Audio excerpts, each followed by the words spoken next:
What is it with this IPL season and home grounds proving to be graveyards for home teams? Because that's the trend that we've seen this season, whether it be the Chennai Super Kings, whether it be the Royal Challengers Bangalore, or as we are seeing with the Delhi Capitals themselves. In the 4 games that they've played at their home at the Arun Jaitley Stadium in New Delhi, they've ended up losing 3 games. And this third loss coming in the form of Kolkata Knight Riders. Let's take a closer look at this encounter. And the first thing that really comes to your mind is KKR finally getting its batting order right. I think the batting approach and the batting order for Kolkata, after many trials and error, they seem to have cracked the code, which is what helped them get to 204 runs, which seemed to be more than a competitive total on what proved to be a slightly tricky pitch at the Arun Jaitley Stadium. It was good for stroke making. You could get a lot of runs, but it was also helping spinners. So 204 there.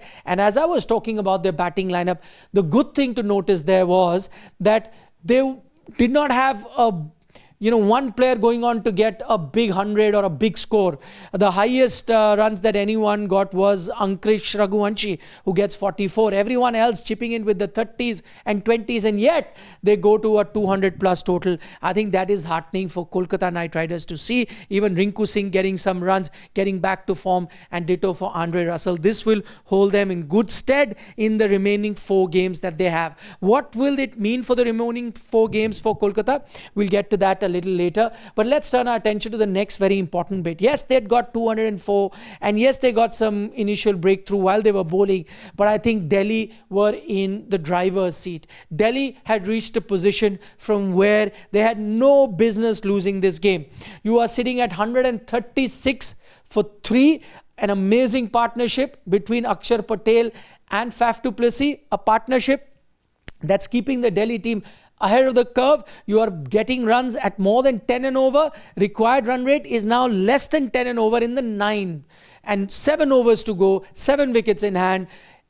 More often than not, in fact 8 times out of 10, you're saying the batting team, the chasing team is winning. But from there on comes the turning point of the game. That over that Sunil Narine bowls, the 14th over, picks up 2 wickets there, and then picks up another wicket that he bowls in the 16th over, his final over of the match. I think these 3 wickets and the gentleman that he got in these 3 wickets, he got the wicket of Akshar Patel, who was in good form. He got the wicket of Faf du Plessis, who was the highest scorer.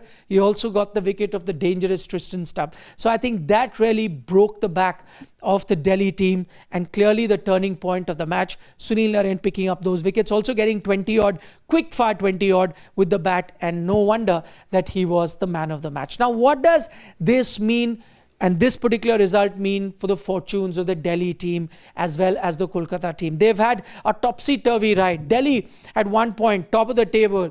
Nobody had any doubts about them qualifying for the playoffs. But now, after this loss, doubts have begun to emerge. Where they stand at the moment, 4 games to go, they need to win 2 at least to guarantee themselves. 3, 100% they are through, but 2 at least to qualify, to get to that magical number of 16. But will those 2 games be easy? 4 games they have. Can they win those 2 games? On most occasions, I would have said yes. But this time, it might be tricky. And why do I say it's tricky? Because of the opponents that they are facing. Yes, they have a Sunrisers Hyderabad against whom they can win. But then they also have a dangerous Punjab team who's in good form this season that they have to play against. They also have a dangerous-looking MI team now that they have to play against. They'll also have to play against a team that's doing better than them in Gujarat Titans. So if you see their last few games, it's not looking very good for Delhi Capitals. And now it is a real possibility that despite having such a good first half of the season, Delhi could still miss out on the playoff spot. For Kolkata, it looked all but done. They got that point because of a rain-affected game, sitting on 7, now sitting on 9. They also, like Delhi, have 4 games to go, but it's looking slightly brighter for Kolkata. Why am I saying that it's looking brighter for Kolkata? Because they're going to be facing some weak teams. Which are the weak teams? They're going to be facing a Chennai Super Kings. That's not been in good form. They're going to be facing a Rajasthan Royals in those remaining 4 games. That's not been in good form. They're going to be facing a Sunrisers Hyderabad. That's not been in good form. So these are the bottom 3 teams that Kolkata will be facing in their last 4 encounter. and their fourth encounter will be versus an in-form RCB team. Now, if Kolkata are to win all those 4 games, they'll sit on 17 points. That guarantees them, almost guarantees them, a spot in the playoff.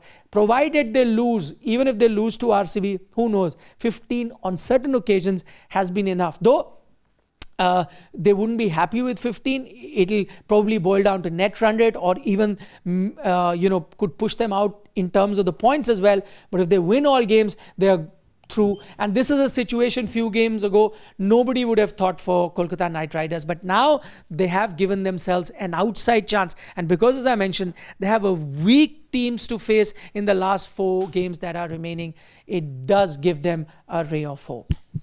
Do give us a like on the video if you're enjoying our content. This was the match report in the KKR versus Delhi Capitals encounter. Nikhil Naz signing off.